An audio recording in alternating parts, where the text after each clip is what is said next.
सोचा तारी पगली रे चलू नाचे के छठी घाटे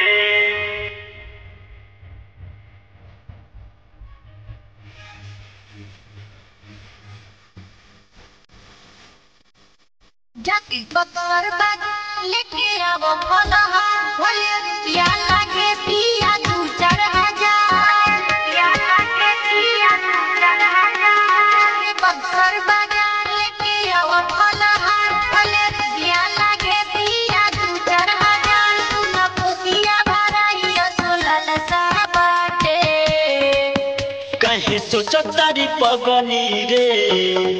चलू नाचे के छठी घाटे हाथ कल सहारा खाई तोहरा दौड़ा लेके चलब माथे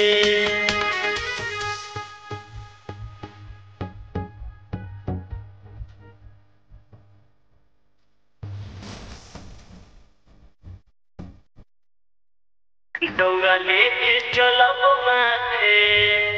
अपना के धोती लिया हमके तारी संगे मम्मी पापा सुना दीदी जात बाड़ी लिस्ट बना लो जानो पूजा के सामान के एक जगह कॉल तू पहले ध्यान के लेट कोई दियो नहीं बाजार जाके कहे सोचा तारी पगली रे चलू नाचे के छठी घाटे हाथ कल सहारा खाई तोहरा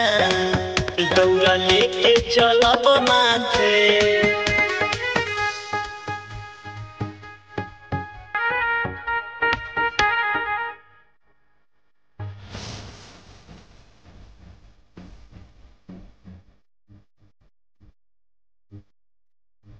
रोटिया में चली हो पिया बहंगिला चकाओ पीछे तोहर पिरिया चली है गिफ्टिया होगा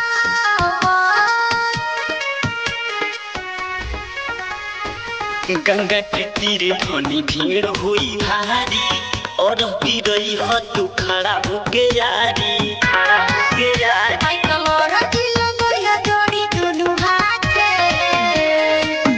कहीं सोचा तारी पगली रे